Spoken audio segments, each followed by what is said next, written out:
Day by day, Ripple's role and thus XRP as a technology to enable the future financial system just gets more and more obvious. And what we're going to do in this video is show you some recent announcements that very much point to this, like what's happening with the CFTC. Of course, Ripple was one of the companies that's going to work with them to enable a stablecoin. We also had a pretty great interview that I want to share with you guys in regards to the chair of the Bretton Woods Committee, actually talking about, and Bretton Woods, for those of you that aren't familiar, is the last couple of times we've had a kind of monetary shift. A new one is underway, and stablecoins, distributed ledger technology, is going to play a central role, and XRP's all over it, guys. And then we'll look at a number of other things, including some price action. People very much complaining about XRP right now, but I'm still hundreds of % up on it. Certainly since we've been highlighting it as a golden opportunity on that big macro pattern. And I still think there's a hell of a long way to go. A pullback after doing multiple hundreds of % to the upside and breaking out into all-time high resistance really should have been expected, but this will ultimately lead to continuation. What I want to do to start the video off, though, is recap on a video that we did nearly 10 months ago now, where I was walking around a forest in Croatia talking about ultimately what was going to take place, the role that Ripple and thus XRP were going to play as it relates to the United States in maintaining their technical and fiscal dominance. And ultimately, you've got to think, what's the value of something that plays that role? Now, we can kind of compare this to the value of some of the tech stocks out there that the US essentially enables to maintain their dominance globally. They're in the trillions, multiple trillions, the likes of Microsoft, Google, Amazon, etc. A technology like Ripple, I actually think, can exceed those kind of market caps potentially in the future. Certainly that $19.27 target that we have takes it to $1 trillion. And I actually don't think that's, that out of the realms of possibilities. In actual fact, I'm positioned for it to take place. And of course, it looks a lot more likely where the price is today, given when we were highlighting it in the sort of 40 cents range.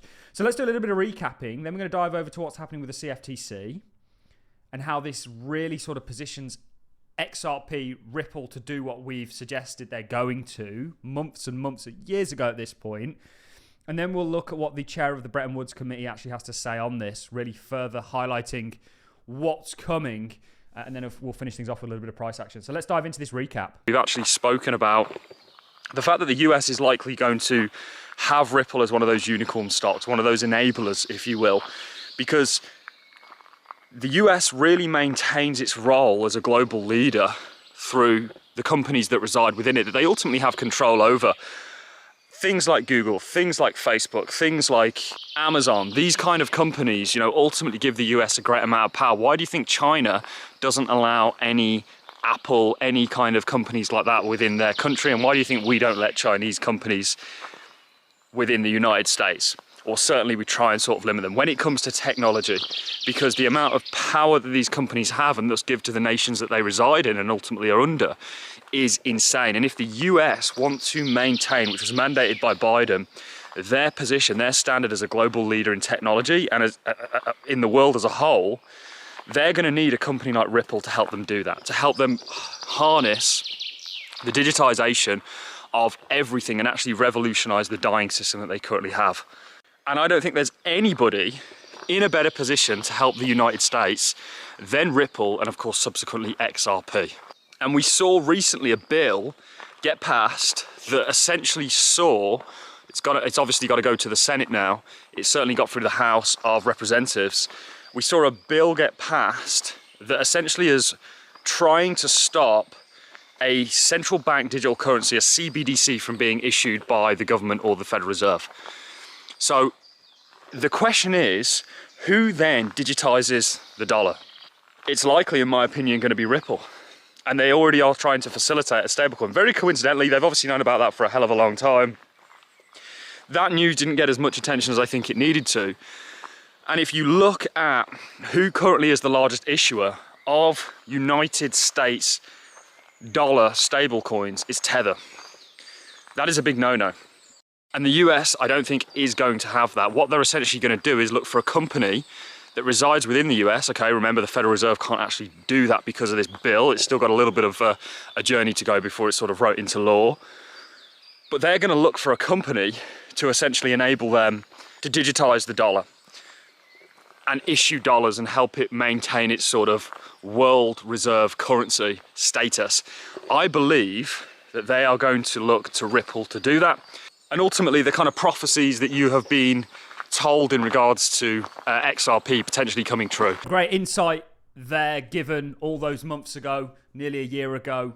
Certainly given how well things have progressed, the stablecoin news was still largely under the radar. But if we look at how things have progressed, and I think a great way to do that is to dive over to what's currently taking place with the CFTC. The CFTC to host a CEO forum on stablecoins and collateral pilot program.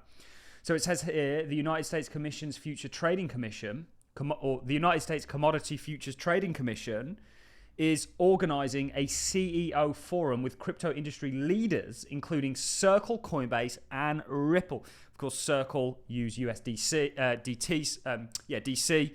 The majority of that actually issued on Ripple's competitor, XLM, which I think is going to do spectacular. I saw people saying they were selling their XLM because of a tweet that was, I think, poorly done, in my opinion, and reactive, probably by an intern or something that works at Stellar, to discuss a pilot program for stablecoins and collateral management. It says this discussion will include participants from firms such as Circle, Coinbase, and Ripple. The discussion will provide opportunities for industry stakeholders to offer input to potential regulations and compliance measures for stablecoins. This is the actual take from Smoke. We are releasing an interview that we did with Smoke later on today. We really look at ISO coins extensively. Ripple's role in establishing RLUSD as an unofficial US digital dollar. It's amazing how things have progressed since we made that video months ago. Also from a price point of view as well, very much following what we set out for it. The CFTC's CEO forum, which includes Ripple, confirms that US regulators are actively shaping the roles for stablecoins in a compliant financial system.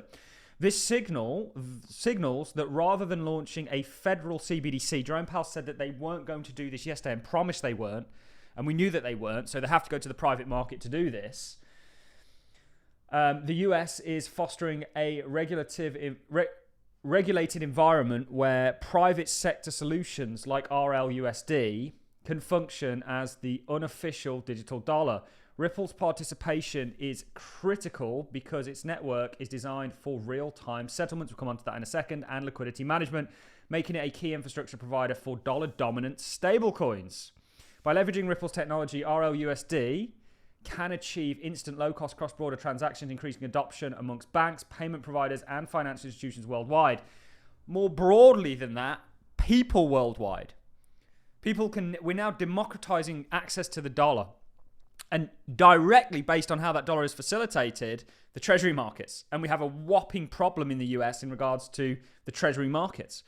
The crypto czar spoke about stablecoins alleviating interest rates and the need for higher interest rates and providing a demand for things. We couldn't have progressed and been more right if we tried in regards to the direction that the world is heading and actually Ripple's role in that, thus XRP. So this aligns with the executive order, which did not exclude the use of widespread stablecoins in the US financial system. Instead, his policies focus on ensuring the financial innovation remains under US regulatory oversight, preventing foreign-controlled digital currencies from undermining dollar dominance. By working with the CFTC, Ripple is positioning itself at the center of US stablecoin framework. This ensures that real USD and other regulated digital assets strengthen dollar supremacy in the global finance without the need for government-issued CBDCs. They're the same thing, essentially. This was something that he posted about 4 hours ago, which we'll take a look at. A January 2025 confidential institution webinar on crypto regulations confirmed that private sector stablecoins will be implemented in the US instead of Federal Reserve CBDCs. Let's take a listen to this, guys. Decision-making, as well as transparent decision-making.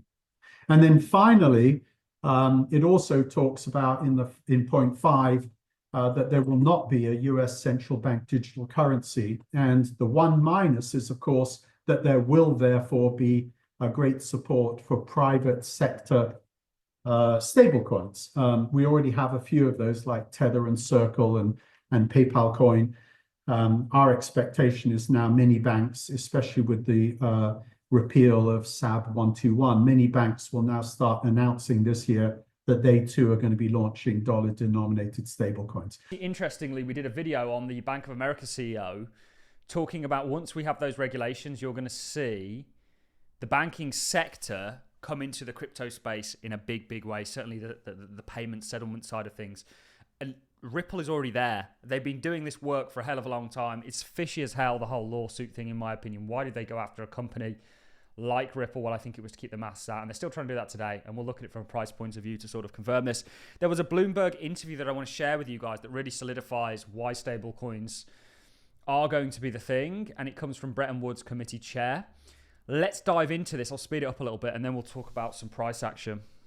New York Fed President Bill Dudley making the case for King Dollar in his latest Bloomberg opinion piece, writing the following: America derives immense benefits from the dollar's dominance, a position that countries such as China and Russia are seeking to contest. By addressing the problem of cross-border payments, the US could boost the global economy and cement its central role therein. Bill joins us now for more. Bill, welcome to the programme. Lots of topics to cover. Let's kick off with this one right here. You started with a premise, so let's talk about it. The immense benefits from the dollar's dominance. Let's start there. But what are they? Well, I think the dollar is the linchpin of global financial markets. So we get what's called the exorbitant privilege of people wanting to hold dollar-denominated assets. So that makes the cost of funding in the United States less than if the dollar was not viewed as the key currency in the global economy. But that's not necessarily ordained forever, and there are steps we can do to make that more likely to be sustained in the future. And one thing is to make some progress on cross-border payments. Payments cross-border are extremely expensive, especially for small retail payments like remittances. They cost maybe as much as 6-7%. This could be brought down tremendously if we developed instant payment systems nationally and then linked them together.